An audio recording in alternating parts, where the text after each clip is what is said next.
ನೀವು ಎಷ್ಟೋ ಜನ ಹೇಳೋದು ಕೇಳಿರ್ತೀರಾ, ನನಗೆ ಸೊಪ್ಪಿನ ಪಲ್ಯ ತಿಂದರೆ ಗ್ಯಾಸ್ ಫಾರ್ಮೇಷನ್ ಜಾಸ್ತಿ ಆಗುತ್ತೆ ಅಂತ ಹೇಳೋರಿದ್ದಾರೆ. ಎಲ್ಲಿ ಗ್ಯಾಸ್ ಫಾರ್ಮೇಷನ್ ಆಗುತ್ತೆ ಆ್ಯಂಡ್ ಯಾವ ಕಾರಣದಿಂದ ಗ್ಯಾಸ್ ಫಾರ್ಮೇಷನ್ ಆಗುತ್ತೆ ಅದರ ಮೇಲೆ ಸಿಂಪ್ಟಮ್ಸ್ ಕೂಡ ಡಿಫರ್ ಆಗ್ತಾ ಇರ್ತದೆ. ಸೊ ಈ ಥರ ಆಹಾರಗಳನ್ನು ರೆಗ್ಯುಲರ್ಲಿ ನಾವು ಸೇವಿಸಿದಾಗ ಏನಾಗುತ್ತೆ, ನಮ್ಮ ಹೊಟ್ಟೆಯದು ವಾತಾವರಣ ಏನಿದೆ ಅದು ಕಂಪ್ಲೀಟ್ಲಿ ಚೇಂಜ್ ಆಗುತ್ತೆ. ಅಲ್ಲಿ ಒಳ್ಳೆ ಬ್ಯಾಕ್ಟೀರಿಯಾಗಳು ಚೆನ್ನಾಗಿ ಬೆಳೆಯುತ್ತೆ. ಎಷ್ಟೋ ಜನರಿಗೆ ಈ ಒಂದು ಸಮಸ್ಯೆ ಇದೆ, ಮಲಬದ್ಧತೆ ಸಮಸ್ಯೆ ಇದ್ದರೆ ಅವ್ರು ರೆಗ್ಯುಲರ್ಲಿ ಲ್ಯಾಕ್ಸೇಟಿವ್ಸ್ ತಗೊಳ್ತಾನೆ ಇರ್ತಾರೆ. ಬಟ್ ಆ ಮಲಬದ್ಧತೆ ಬರಲಿಕ್ಕಿರುವಂಥ ಕಾರಣ ಏನು? ಎಲ್ಲರಿಗೂ ನಮಸ್ಕಾರ. ನಾನು ಡಾಕ್ಟರ್ ಜಿತೇಶ್, ನಿಸರ್ಗ ಹಾಸ್ಪಿಟಲ್ ಸಿರ್ಸಿ. ನಮ್ಮ ಹಬ್ಬಗಳೆಲ್ಲ ತುಂಬ ಜೋರಾಗಿ ನಡೀತಾ ಇದೆ. ಈಗ ನವರಾತ್ರಿ ನಡೀತಾ ಇದೆ, ಮುಂದೆ ದೀಪಾವಳಿ ಬರಲಿಕ್ಕಿದೆ. ಸೊ ಯೂಶಲಿ ಹಬ್ಬಗಳಲ್ಲಿ ಬರುವಂಥ ಒಂದು ಸಮಸ್ಯೆ ಏನಂದರೆ, ನಮ್ಮ ಆಹಾರ ಅಷ್ಟೊಂದು ಸ್ಟ್ರಿಕ್ಟ್ ಆಗಿ ನಮಗೆ ಫಾಲೋ ಮಾಡ್ಲಿಕ್ಕೆ ಆಗಲ್ಲ. ಸೊ ಹಾಗಾಗಿ ಯೂಶಲಿ ಹಬ್ಬಗಳು ಮುಗಿದ ಮೇಲೆ ನಮಗೆ ತುಂಬ ಡೈಜೆಸ್ಟಿವ್ ಇಶ್ಯೂಸ್ ಕೂಡ ಡೆವಲಪ್ ಆಗುತ್ತೆ. ಯಾಕೆಂದರೆ ನಾವು ಈ ಹಬ್ಬಗಳಿರುವಾಗ ತುಂಬ ಕರೆದಿರುವ ಫ್ರೈಡ್ ಐಟಮ್ಸ್ ತುಂಬ ಜಾಸ್ತಿ ತಿಂದಿರ್ತೀವಿ, ಚಕ್ಲಿ ಈ ಥರ ಐಟಮ್ಸ್ ಜಾಸ್ತಿ ತಿಂದಿರ್ತೀವಿ, ಅಥವಾ ಸ್ವೀಟ್ಸು ತುಂಬ ಕನ್ಸ್ಯೂಮ್ ಮಾಡಿರ್ತೀವಿ. ಸೊ ಹಾಗಾಗಿ ಹಬ್ಬಗಳು ಮುಗಿದ ಮೇಲೆ ಡೈಜೆಸ್ಟಿವ್ ಇಶ್ಯೂಸ್ ಜಾಸ್ತಿ ಬರುವಂಥ ಸಾಧ್ಯತೆ ಇದೆ. ಸೊ ಯೂಶಲಿ ಮೋಸ್ಟ್ ಕಾಮನ್ ಆಗಿ ಬರುವಂಥ ಒಂದು ಡೈಜೆಸ್ಟಿವ್ ಇಶ್ಯೂ, ಎಲ್ಲರಲ್ಲೂ ಕಂಡು ಬರುವಂಥ ಒಂದು ಪ್ರಾಬ್ಲಮ್ ಏನು ಅಂತ ಕೇಳಿದ್ರೆ ಗ್ಯಾಸ್ನ ಸಮಸ್ಯೆ. ಅಂದರೆ ಏನೇ ತಿಂದರೂ ಗ್ಯಾಸ್ ಆಗುತ್ತೆ ಅಂತ ಹೇಳೋರು ತುಂಬ ಜನ ಇದ್ದಾರೆ. ನೀರು ಕುಡಿದ್ರೂ ಸಾಕು ತುಂಬ ಡರಕೆ ಅಥವಾ ತೇಗು ಬರುತ್ತೆ, ಅಥವಾ ಏನೇ ಪಲ್ಯಗಳು ತಿಂದರೆ ಅಥವಾ ವೆಜಿಟೇಬಲ್ಸ್ ಸೊಪ್ಪಿನ ಪಲ್ಯಗಳು ತಿಂದರೆ ತುಂಬ ಗ್ಯಾಸ್ ಫಾರ್ಮೇಷನ್ ಆಗುತ್ತೆ, ಅವರಿಗೆ ಕೆಳಗಿಂದ ತುಂಬ ಗ್ಯಾಸ್ ಹೋಗುತ್ತೆ ಅಂತ ಹೇಳೋರಿದ್ದಾರೆ. ಒಂದು ಸ್ವಲ್ಪ ಫುಡ್ ತಿಂದರೆ ಸಾಕು ಗ್ಯಾಸ್ ಫಾರ್ಮೇಷನ್ ಆಗಿ ಹೊಟ್ಟೆ ಒಂಥರ ಫುಲ್ ಆಗಿರುವಂಥ ಒಂದು ಫೀಲಿಂಗ್, ಅಂದರೆ ಉಬ್ಬರ ಬಂದಿರುವಂಥ ಫೀಲಿಂಗ್, ಈ ಥರ ಹೇಳೋರು ತುಂಬ ಜನ ಇದ್ದಾರೆ. ನನಗೆ ಎಲ್ಲೇ ಹಿಡಿದ್ರು ಸರ್ ಗ್ಯಾಸ್ ರಿಲೀಸ್ ಆಗುತ್ತೆ ಅಂತ ಹೇಳೋರಿದ್ದಾರೆ. ನಾವು ಕೈ ಹಿಂಗೆ ಪ್ರೆಸ್ ಮಾಡಿದರೆ ಸಾಕು ತೇಗ್ ಬರುತ್ತೆ ಆವಾಗ, ಅಥವಾ ತಲೆಯಲ್ಲಿ ಕೂಡ ಗ್ಯಾಸ್ ಕೂತಿದೆ, ಅಥವಾ ಬೆನ್ನಲ್ಲಿ ಗ್ಯಾಸ್ ಕೂತು ನನಗೆ ನೋವು ಬರ್ತಾ ಇದೆ. ಸೊ ಈ ಥರ ಸಮಸ್ಯೆಗಳು ಹೇಳೋರು ತುಂಬ ಜನ ಇದ್ದಾರೆ. ಸೊ ಹಾಗಾಗಿ ನಾನು ಈ ವಿಡಿಯೋದಲ್ಲಿ ಈ ಥರ ಗ್ಯಾಸ್ ಜಾಸ್ತಿ ಫಾರ್ಮ್ ಆಗಲಿಕ್ಕೆ ಇರುವಂಥ ಕಾರಣಗಳೇನೇನು ಆ್ಯಂಡ್ ಅದನ್ನು ನಾವು ಮನೆಯಲ್ಲೇ ಹೇಗೆ ಕಡಿಮೆ ಮಾಡ್ಬೋದು ಅಂತ ನಿಮ್ಮೊಟ್ಟಿಗೆ ಶೇರ್ ಮಾಡ್ತೇನೆ. ಸೊ ಈ ಹೊಟ್ಟೆಯಲ್ಲಿ ಈ ಥರ ಗ್ಯಾಸ್ ಫಾರ್ಮೇಷನ್ ಆಗಲಿಕ್ಕೆ ಭಾಳಷ್ಟು ರೀಸನ್ಸ್ ಇದೆ. ಒಂದು ಕೆಲವುದು ನಾವು ಮಾಡುವಂಥ ಮಿಸ್ಟೇಕ್ಸ್ ಇರ್ಬೋದು, ಇನ್ನು ಕೆಲವುದು ನಮಗಿರುವಂಥ ಸಮಸ್ಯೆಗಳು, ಕೆಲವು ಹೆಲ್ತ್ ಪ್ರಾಬ್ಲಮ್ಸ್ ಇರ್ಬೋದು. ಸೊ ಈ ಎರಡು ಕಾರಣಗಳಿಂದನೂ ನಮಗೆ ಈ ಹೊಟ್ಟೆಯಲ್ಲಿ ಗ್ಯಾಸ್ ಫಾರ್ಮೇಷನ್ ಜಾಸ್ತಿ ಆಗ್ಬೋದು. ಸೊ ಅದೇ ಥರ ಒಬ್ಬೊಬ್ಬರಿಗೆ ಇರುವಂಥ ಸಿಂಪ್ಟಮ್ಸ್ ಆರ್ ಡಿಫ್ರೆಂಟ್. ಕೆಲವರಿಗೆ ಹೊಟ್ಟೆಯಲ್ಲಿ ಗ್ಯಾಸ್ ತುಂಬ ಆಗುತ್ತೆ, ಅವರಿಗೆ ತೇಗು ಬರುತ್ತೆ, ತೇಗು ಬಂದ ಮೇಲೆ ದೇ ಫೀಲ್ ಕಂಫರ್ಟಬಲ್. ಇನ್ನು ಕೆಲವರಿಗೆ ಹೊಟ್ಟೆಯಲ್ಲಿ ಗ್ಯಾಸ್ ತುಂಬ ಸಿಕ್ಕಾಕೊಂಡಾಗ ಅನಿಸುತ್ತೆ, ಅದು ತೇಗಾಗೂ ಹೋಗಲ್ಲ, ಕೆಳಗಿಂದನೂ ಹೋಗಲ್ಲ, ತುಂಬ ಹೊಟ್ಟೆ ನೋವು ಬರುವಂಥ ಸಾಧ್ಯತೆಗಳಿದೆ.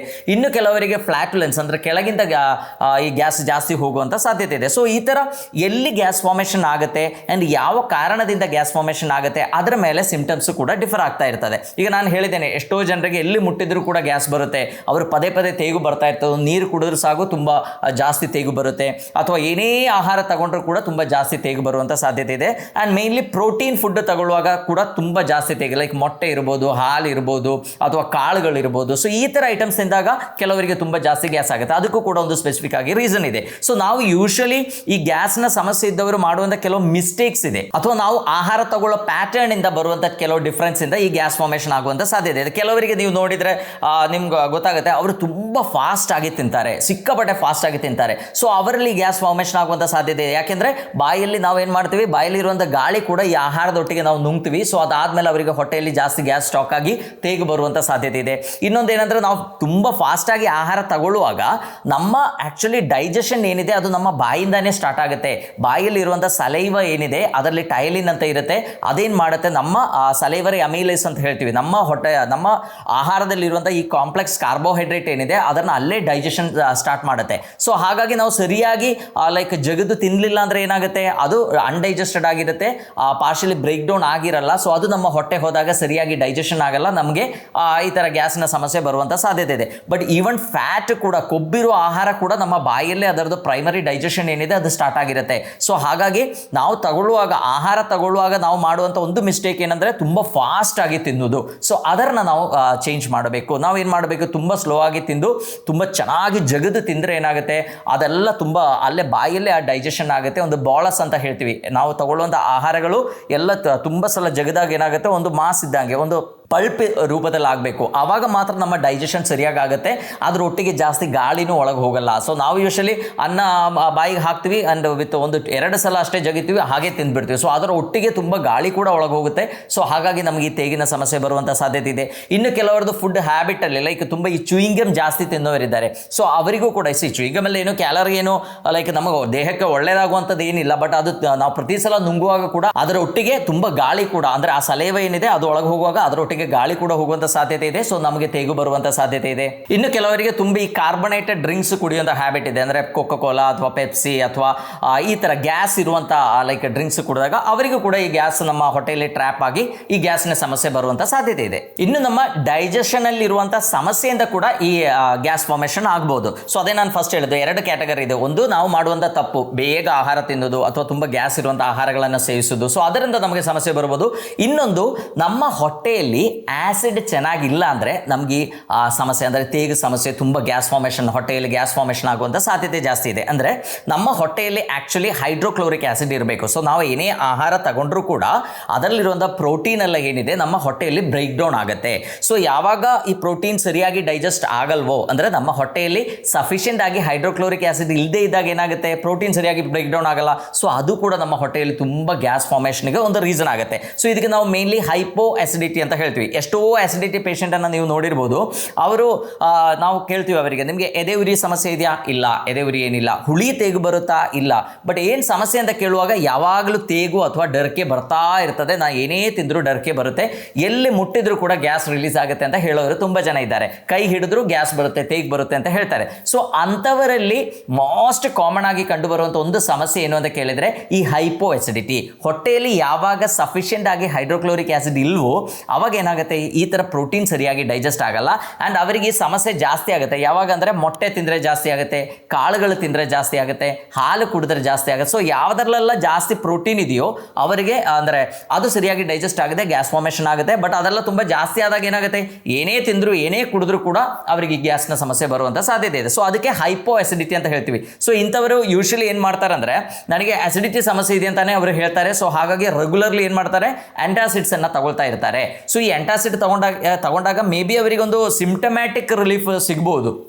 ಬಟ್ ಅದೇನು ಮಾಡುತ್ತೆ, ಮತ್ತು ನಮ್ಮ ಆ್ಯಸಿಡಿಟಿಯನ್ನು, ಹೊಟ್ಟೆಯಲ್ಲಿರುವಂಥ ಪಿ ಎಚ್ ಅನ್ನು ಜಾಸ್ತಿ ಮಾಡುತ್ತೆ, ಅಲ್ಲಿರುವಂಥ ಆ್ಯಸಿಡಿಕ್ ಪಿ ಎಚ್ ಅದು ಕಡಿಮೆ ಆಗುತ್ತೆ. ಸೊ ಹಾಗಾಗಿ ನಮಗೇನಾಗ್ಬೋದು, ಮತ್ತು ಈ ಸಮಸ್ಯೆ ಜಾಸ್ತಿ ಆಗ್ಬೋದು, ಬಿಟ್ಟರೆ ಕಡಿಮೆ ಅಂತೂ ಆಗೋದಿಲ್ಲ.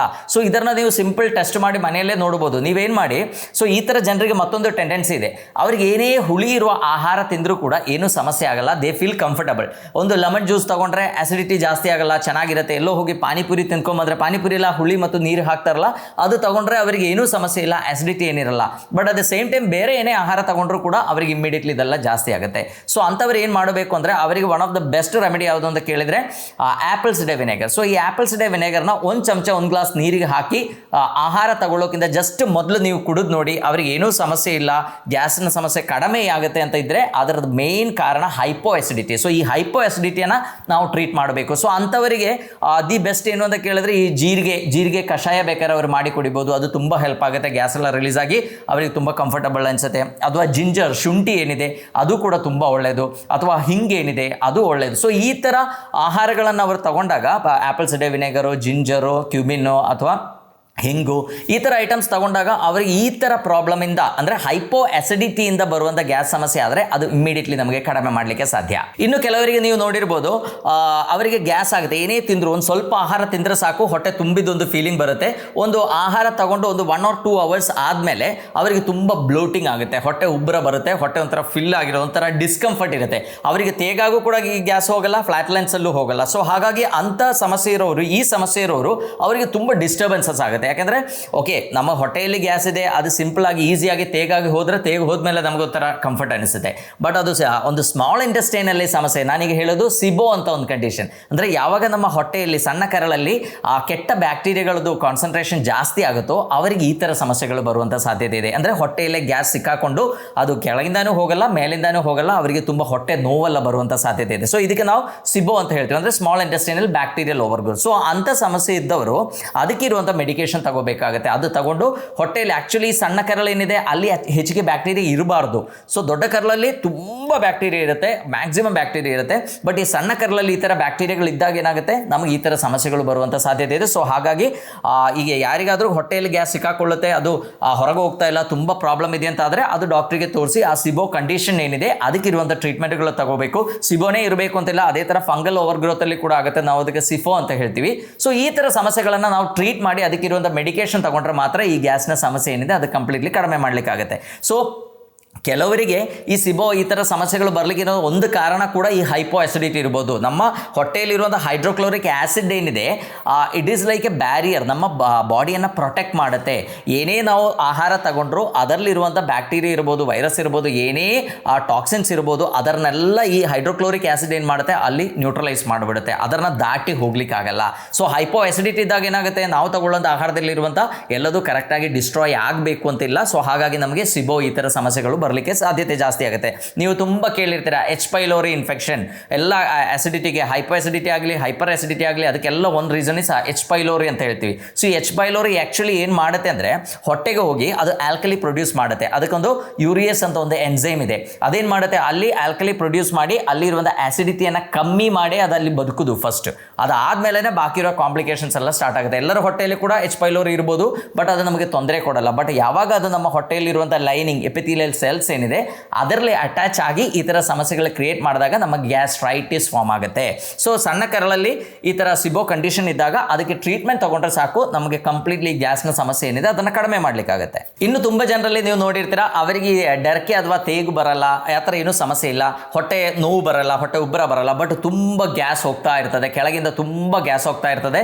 ಸೋಷಿಯಲ್ ಒಂಥರ ಹೊರಗಡೆ ಎಲ್ಲ ಹೋದರೂ ಅವರಿಗೆ ಒಂಥರ ಮುಜುಗರೆ ಆಗುತ್ತೆ, ಯಾಕಂದರೆ ಕಂಟಿನ್ಯೂಸ್ ಇದು ಹೋಗ್ತಾ ಇರ್ತದೆ, ಕೆಲವರಿಗೆ ಸೌಂಡ್ ಕೂಡ ಬರುತ್ತೆ. ಸೊ ಅವರಿಗೆ ಈ ಥರ ಪ್ರಾಬ್ಲಮ್ ಬರಲಿಕ್ಕೆ ಇರುವಂಥ ಮುಖ್ಯ ಕಾರಣಗಳೇನು ಅಂದರೆ ಈ ಗ್ಯಾಸ್ ಪ್ರೊಡ್ಯೂಸಿಂಗ್ ಬ್ಯಾಕ್ಟೀರಿಯಾಗಳು. ಅಂದರೆ ನಮ್ಮ ಹೊಟ್ಟೆಯಲ್ಲಿ ದೊಡ್ಡ ಕರಳಲ್ಲೆಲ್ಲ ಬ್ಯಾಕ್ಟೀರಿಯಾಗಳಿರುತ್ತೆ, ಅದು ಕೆಲವೊಂದು ಮೀಥೇನ್ ಪ್ರೊಡ್ಯೂಸಿಂಗ್ ಬ್ಯಾಕ್ಟೀರಿಯಾಗಳಿರುತ್ತೆ, ಹೈಡ್ರೋಜನ್ ಪ್ರೊಡ್ಯೂಸಿಂಗ್ ಬ್ಯಾಕ್ಟೀರಿಯಾಗಳಿರುತ್ತೆ. ಸೊ ಅಕಾರ್ಡಿಂಗ್ಲಿ ನಮಗೆ ಲೈಕ್ ಗಟ್ ಇಶ್ಯೂಸ್ ಕೂಡ ಇರುತ್ತೆ, ಕಾಲೋನ್ ಇಶ್ಯೂಸ್ ಇರುತ್ತೆ. ಎಷ್ಟೋ ಜನರಿಗೆ ನೀವು ನೋಡಿರ್ತೀರಾ, ಅವರಿಗೆ ಲ್ಯಾಕ್ಟೋಸ್ ಇಂಟಾಲರೆನ್ಸ್ ಇರುತ್ತೆ ಅಥವಾ ಗ್ಲೂಟೆನ್ ಇಂಟಾಲರೆನ್ಸ್ ಇರುತ್ತೆ. ಅಂದರೆ ಗೋಧಿ ಐಟಮ್ಸ್ ತಿಂದರೆ ಸಾಕು ಹೊಟ್ಟೆಯಲ್ಲಿ ಸಮಸ್ಯೆ ಸ್ಟಾರ್ಟ್ ಆಗುತ್ತೆ, ಐದರ್ ಲೂಸ್ ಮೋಷನ್ ಆಗುತ್ತೆ ಇಲ್ಲ ಮಲಬದ್ಧತೆ ಆಗುತ್ತೆ. ಎಷ್ಟೋ ನೀವು ಕೇಳಿರ್ತೀರಾ IBS ಅಂತ ಕೇಳಿರ್ತೀರಾ, ಅಂದರೆ ಇರಿಟಬಲ್ ಬವಲ್ ಸಿಂಡ್ರೋಮ್. ಈ ಇರಿಟಬಲ್ ಬವಲ್ ಸಿಂಡ್ರೋಮ್ ಅಲ್ಲಿ ಕೆಲವರಿಗೆ ಲೂಸ್ ಮೋಷನ್ ಆಗುತ್ತೆ, ಕೆಲವರಿಗೆ ಕಾನ್ಸ್ಟಿಪೇಷನ್ ಆಗುತ್ತೆ, ಕೆಲವರಿಗೆ ಎರಡೂ ಆಗುತ್ತೆ, ಸ್ವಲ್ಪ ದಿವಸ ಕಾನ್ಸ್ಟಿಪೇಷನ್, ಸ್ವಲ್ಪ ದಿವಸ ಲೂಸ್ ಮೋಷನ್. ಸೊ ಇದಕ್ಕೆಲ್ಲ ಕಾರಣಗಳೇನು ಅಂದರೆ ಅಲ್ಲಿ ಇರುವಂಥ ಕೆಟ್ಟ ಬ್ಯಾಕ್ಟೀರಿಯಾಗಳು. ಸೊ ಆ ಬ್ಯಾಕ್ಟೀರಿಯಾಗಳಲ್ಲಿ methane, for example methane producing ಬ್ಯಾಕ್ಟೀರಿಯಾಗಳು ಜಾಸ್ತಿ ಇದ್ರೆ ಏನಾಗುತ್ತೆ, ನಮಗೆ ಕಾನ್ಸ್ಟಿಪೇಷನ್ ಜಾಸ್ತಿ ಆಗುತ್ತೆ. ಸೊ ಈ ಮಲಬದ್ಧತೆ ಇರೋರಲ್ಲಿ ಈ ಗ್ಯಾಸ್ನ ಸಮಸ್ಯೆ ತುಂಬ ಜಾಸ್ತಿ ಇರುತ್ತೆ. ಯಾಕೆಂದರೆ ಮಲ ಅಂದ್ರೆ ಏನು, ನಮ್ಮ ಬಾಡಿಯಲ್ಲಿರುವಂಥ ಎಲ್ಲ ಲೈಕ್ ನಾವು ತಗೊಂಡಿರುವ ಆಹಾರದಲ್ಲಿ ಇರುವಂಥ ನ್ಯೂಟ್ರಿಯೆಂಟ್ಸ್ ಎಲ್ಲ ಅಬ್ಸಾರ್ಬ್ ಆದ ಮೇಲೆ ಇರುವಂಥ ವೇಸ್ಟ್, ಆ್ಯಕ್ಚುಲಿ ಟಾಕ್ಸಿನ್ಸ್ ಇರುವಂಥ ಒಂದು ವೇಸ್ಟ್. ಸೊ ಅದು ಸರಿಯಾಗಿ ಹೋಗಿಲ್ಲ ಅಂದರೆ ಏನಾಗುತ್ತೆ, ಅದರಿಂದ ಮತ್ತು ಬಾಡಿ ಈ ಟಾಕ್ಸಿನ್ಸನ್ನು ಅಬ್ಸರ್ವ್ ಮಾಡುತ್ತೆ, ನಮಗೆ ಹೆಲ್ತ್ ಇಶ್ಯೂಸ್ ಬರಲಿಕ್ಕೆ ಇರುವಂಥ ಸಾಧ್ಯತೆಗಳು ಜಾಸ್ತಿ ಇದೆ. ಈಗ ಎಷ್ಟೋ ಜನರಲ್ಲಿ ಮೈಗ್ರೇನ್ ಪ್ರಾಬ್ಲಮ್, ತಲೆನೋವು, ಸೊ ತುಂಬ ಮೈಗ್ರೇನ್ ಸಮಸ್ಯೆ ಇರೋವರಿಗೆಲ್ಲ ಕಾಮನ್ ಆಗಿ ಈ ಗಟ್ ಇಶ್ಯೂ ಇದ್ದೇ ಇರುತ್ತೆ. ಸೊ ಹಾಗಾಗಿ ಇವರಿಗೆ ಈ ಗಟ್ಟಲ್ಲಿ ಕೂಡ ಈ ಬ್ಯಾಕ್ಟೀರಿಯಲ್ ಅಂದರೆ ಅಲ್ಲಿರುವಂಥ ಒಳ್ಳೆ ಮೈಕ್ರೋಬಯೋಮ್ಸ್ ಏನಿದೆ ಅದು ಚೆನ್ನಾಗಿಲ್ಲ ಅಂದರೆ ಏನಾಗುತ್ತೆ, ಈ ಗ್ಯಾಸ್ನ ಸಮಸ್ಯೆ ಬರುತ್ತೆ. ನೀವು ಎಷ್ಟೋ ಜನ ಹೇಳೋದು ಕೇಳಿರ್ತೀರಾ, ನನಗೆ ಸೊಪ್ಪಿನ ಪಲ್ಯ ತಿಂದರೆ ಗ್ಯಾಸ್ ಫಾರ್ಮೇಷನ್ ಜಾಸ್ತಿ ಆಗುತ್ತೆ ಅಂತ ಹೇಳೋರಿದ್ದಾರೆ. ಸೊ ಸೊಪ್ಪಿನ ಪಲ್ಯ ತಿಂದಾಗ ಏನಾಗುತ್ತೆ, ಅದರಲ್ಲಿ ಇರುವಂಥ ನಮ್ಮ ಡೈಜೆಷನ್ ಸರಿಯಾಗಿ ಆಗಲ್ಲ. ಸೊ ಅದರಲ್ಲೆಲ್ಲ ಐರನ್ ಕಂಟೆಂಟ್ ಎಲ್ಲ ಜಾಸ್ತಿ ಇರುತ್ತೆ, ನಾರಿನಾಂಶ ಜಾಸ್ತಿ ಇರುತ್ತೆ. ಅದು ನಮ್ಮ ದೊಡ್ಡ ಕರಳಿಗೆ ಹೋದಾಗ ಏನಾಗುತ್ತೆ, ಅಲ್ಲಿ ಸರಿಯಾಗಿ ಲೈಕ್ ಅಲ್ಲಿಂದ ಗ್ಯಾಸ್ ಫಾರ್ಮೇಷನ್ ಆಗುತ್ತೆ. ಯಾಕಂದರೆ ಈ ತರಕಾರಿಗಳಲ್ಲೆಲ್ಲ ಸೊಲ್ಯುಬಲ್ ಫೈಬರ್ ಇರುತ್ತೆ. ಈ ಸೊಲ್ಯುಬಲ್ ಫೈಬರ್ ಆ್ಯಕ್ಚುಲಿ ಏನಿದೆ ಅದು ನಮ್ಮ ದೊಡ್ಡ ಕರಳಲ್ಲಿ ಡೈಜೆಸ್ಟ್ ಆಗಿ ಅದರಿಂದ short chain fatty acid produce ಆಗುತ್ತೆ. ಅದರಲ್ಲೇ ನಮ್ಮ ಹೊಟ್ಟೆಯಲ್ಲಿರುವಂಥ ಒಳ್ಳೆ ಬ್ಯಾಕ್ಟೀರಿಯಾಗಳು ಬದುಕುದು. ಬಟ್ ಏನಾಗುತ್ತೆ, ನಮ್ಮ ಹೊಟ್ಟೆಯಲ್ಲಿ ಒಳ್ಳೆ ಬ್ಯಾಕ್ಟೀರಿಯಾಗಳು ಇಲ್ಲ ಅಂತ ಇದ್ದಾಗ ಏನಾಗುತ್ತೆ, ಇದೆಲ್ಲ ಫರ್ಮೆಂಟ್ ಆಗಿ ತುಂಬ ಗ್ಯಾಸ್ ಫಾರ್ಮೇಷನ್ ಆಗುವಂಥ ಸಾಧ್ಯತೆಗಳು ಜಾಸ್ತಿ ಇದೆ. ಮತ್ತು ನಮ್ಮ ಡೈಜೆಷನ್ ಸರಿಯಾಗಿ ಆಗಿಲ್ಲ ಅಂದರೆ ಏನಾಗುತ್ತೆ, ನಮ್ಮ ದೊಡ್ಡ ಕರಳಿಗೆ ಆ್ಯಕ್ಚುಲಿ ಗ್ಲೂಕೋಸ್ ಹೋಗಿ ಮುಟ್ಟೋದಿಲ್ಲ, ಅದರ ಮೊದಲೇ ಎಲ್ಲ ಡೈಜೆಸ್ಟ್ ಆಗಿ ಅಬ್ಸಾರ್ಬ್ ಆಗಿರುತ್ತೆ, ಕಾರ್ಬೋಹೈಡ್ರೇಟ್ ಎಲ್ಲ ಅಬ್ಸಾರ್ಬ್ ಆಗಿರುತ್ತೆ. ಬಟ್ ನಮ್ಮ ಡೈಜೆಷನ್ ಸರಿಯಾಗಿ ಆಗಿಲ್ಲ ಅಂದರೆ ಈ ಅನ್ಡೈಜೆಸ್ಟ್ ಆಗಿರುವಂಥ ಫುಡ್ ಏನಿದೆ ಅದು ನಮ್ಮ ದೊಡ್ಡ ಕರಳಿಗೆ ಹೋದಾಗ ಅಲ್ಲಿ ಗ್ಯಾಸ್ ಫಾರ್ಮೇಷನ್ ಆಗುವಂಥ ಸಾಧ್ಯತೆಗಳು ಕೂಡ ಜಾಸ್ತಿ ಇದೆ. ಸೊ ಈ ಥರ ಸಮಸ್ಯೆ ಇದ್ದಾಗ ನಾವೇನು ಮಾಡಬೇಕು, ಅದಕ್ಕಿರುವಂಥ ಟ್ರೀಟ್ಮೆಂಟ್ಗಳು ತಗೋಬೇಕು. ಏನಾದರೂ ಅಲರ್ಜೆಂಟ್ ಇದ್ದರೆ ಅದನ್ನು ಕಂಪ್ಲೀಟ್ಲಿ ನಾವು ಅವಾಯ್ಡ್ ಮಾಡಬೇಕು. ಆ್ಯಂಡ್ ನಾನು ಹೇಳಿದಂಗೆ ನಮ್ಮ ಇಂಟೆಸ್ಟೈನಲ್ ಮೋಟಿಲಿಟಿ ಇಂಪ್ರೂವ್ ಮಾಡಲಿಕ್ಕೆ ಈ ಶುಂಠಿ ಎಲ್ಲ ಒನ್ ಆಫ್ ದ ಬೆಸ್ಟ್. ಶುಂಠಿ ಇರ್ಬೋದು, ಬೆಳ್ಳುಳ್ಳಿ ಇರ್ಬೋದು, ಈರುಳ್ಳಿ ಇರ್ಬೋದು, ಇದೆಲ್ಲ ತುಂಬ ಒಳ್ಳೆಯದು. ಸೊ ಈ ಥರ ಆಹಾರಗಳನ್ನು ನಾವು ಇದರ ಒಟ್ಟಿಗೆ ತಗೊಂಡು ಈ ಧಾನ್ಯಗಳು ಅಥವಾ ಕಾರ್ಬೋಹೈಡ್ರೇಟ್ ಇರುವಂಥ ಆಹಾರಗಳನ್ನು ಕಂಪ್ಯಾರಿಟಿವ್ಲಿ ಕಡಿಮೆ ಮಾಡಿದರೆ ಏನಾಗುತ್ತೆ, ಈ ಕೆಟ್ಟ ಬ್ಯಾಕ್ಟೀರಿಯಾಗಳನ್ನು ನಮಗೆ ಫ್ಲಶ್ ಔಟ್ ಮಾಡಲಿಕ್ಕಾಗುತ್ತೆ. ಸೊ ಹಾಗಾಗಿ ಈ ಗ್ಯಾಸ್ನ ಸಮಸ್ಯೆ ಏನಿದೆ ಅದನ್ನು ಕಂಪ್ಲೀಟ್ಲಿ ಕಡಿಮೆ ಮಾಡಲಿಕ್ಕೂ ಕೂಡ ಸಾಧ್ಯ. ಇನ್ನು ಕೆಲವು ಅಡಿಕ್ಷನ್ಸಲ್ಲಿ ಕೂಡ ಈ ಗ್ಯಾಸ್ನ ಸಮಸ್ಯೆ ಜಾಸ್ತಿ ಕಂಡು ಬರ್ಬೋದು. ಯಾಕೆಂದರೆ ಅದು ಸಿಗರೆಟ್ ಇರ್ಬೋದು, ತಂಬಾಕು ಇರ್ಬೋದು, ಅದು ಆಲ್ಕೋಹಾಲ್ ಇರ್ಬೋದು, ಇದೆಲ್ಲ ತಗೊಳ್ಳುವಾಗ ನಮ್ಮ ಡೈಜೆಷನ್ ಸರಿಯಾಗಿ ಆಗಲ್ಲ, ನಮ್ಮ ಹೊಟ್ಟೆಯಲ್ಲಿರುವಂಥ ಒಳ್ಳೆ ಬ್ಯಾಕ್ಟೀರಿಯಾಗಳು ಕೂಡ ಕಡಿಮೆ ಆಗ್ತಾ ಹೋಗ್ತದೆ. ಸೊ ಹಾಗಾಗಿ ಕೂಡ ನಮಗೆ ಈ ಗ್ಯಾಸ್ನ ಸಮಸ್ಯೆ ಬರ್ಬೋದು. ಸೊ ಯೂಶ್ವಲಿ ಈ ಗ್ಯಾಸ್ನ ಸಮಸ್ಯೆ ಅಂದರೆ ಈ ಹೊಟ್ಟೆ ಉಬ್ಬರ ಬರೋದು, ತೇಗು ಬರೋದು ಅಥವಾ ಕೆಳಗಿಂದ ಗ್ಯಾಸ್ ಹೋಗೋದು, ಇದಕ್ಕೆಲ್ಲ ಮೇನ್ ರೀಸನ್ ಅಂದರೆ ನಮ್ಮ ಹೊಟ್ಟೆಯಲ್ಲಿರುವಂಥ ಬ್ಯಾಕ್ಟೀರಿಯಲ್ ಡಿಸ್ಬಯೋಸಿಸ್. ಸೊ ಹಾಗಾಗಿ ನಾವೇನು ಮಾಡಬೇಕು, ಒಳ್ಳೆ ಲೈಕ್ ಪ್ರೋಬಯೋಟಿಕ್ ಇರುವಂಥ ಆಹಾರಗಳನ್ನು ಆಹಾರಗಳನ್ನು ನಾವು ಜಾಸ್ತಿ ಸೇವಿಸಬೇಕು. ಅದರಲ್ಲಿ ತುಂಬ ಒಳ್ಳೆ ಬ್ಯಾಕ್ಟೀರಿಯಾಗಳಿರುತ್ತೆ. ಅದು ಲ್ಯಾಕ್ಟೋಬ್ಯಾಸಿಲಸ್, ಬಿಫ್ಡೋಬ್ಯಾಕ್ಟೀರಿಯಾ, ಈ ಥರ ಎಷ್ಟೋ ಬ್ಯಾಕ್ಟೀರಿಯಾಗಳು ನಾವು ರೆಗ್ಯುಲರ್ಲಿ ನಾವು ತಗೊಂಡ್ರೆ ಅದು ನ್ಯಾಚುರಲಿ ನಮಗೆ ಸಿಗುತ್ತೆ. ನಮ್ಮ ಮನೆಯಲ್ಲಿ ಇರುವಂಥ ಮೊಸರು ಇರ್ಬೋದು, ಯೋಗರ್ಟ್ ಏನಿದೆ ಅದರಲ್ಲಿ ತುಂಬ ಚೆನ್ನಾಗಿ ನಮಗೆ ಸಿಗುತ್ತೆ. ಅದೇ ಥರ ತಂಗಳನ್ನ ಏನಿದೆ ಅದರಲ್ಲಿ ನಮಗೆ ತುಂಬ ಚೆನ್ನಾಗಿ ಸಿಗುತ್ತೆ. ಇದೇ ಥರ ಎಷ್ಟೋ ಪ್ರಿಪರೇಷನ್ಸ್ ಕೂಡ ಮಾಡ್ಬೋದು ಬೀಟ್ರೂಟ್ ಯೂಸ್ ಮಾಡಿ. ಸೊ ಅಲೋವೆರಾ ಇದರಲ್ಲೆಲ್ಲ ನಾವು ಪ್ರಿಪರೇಷನ್ ಅದರದ್ದು ನಾವು ಒಂದು ಸ್ಪೆಷಲ್ ವೀಡಿಯೋ ಕೂಡ ಮಾಡಿದ್ದೇನೆ, ಪ್ರೊಬಯೋಟಿಕ್ಸ್ ಹೇಗೆ ರೆಡಿ ಮಾಡೋದು ಅಂತ. ಅದರ ಲಿಂಕ್ ಬೇಕಾದ್ರೆ ಕೊಡ್ತೇನೆ, ನೀವು ನೋಡ್ಬೋದು. ಸೊ ಈ ಥರ ಆಹಾರಗಳನ್ನು ರೆಗ್ಯುಲರ್ಲಿ ನಾವು ಸೇವಿಸಿದಾಗ ಏನಾಗುತ್ತೆ, ನಮ್ಮ ಹೊಟ್ಟೆಯದು ವಾತಾವರಣ ಏನಿದೆ ಅದು ಕಂಪ್ಲೀಟ್ಲಿ ಚೇಂಜ್ ಆಗುತ್ತೆ. ಅಲ್ಲಿ ಒಳ್ಳೆ ಬ್ಯಾಕ್ಟೀರಿಯಾಗಳು ಚೆನ್ನಾಗಿ ಬೆಳೆಯುತ್ತೆ.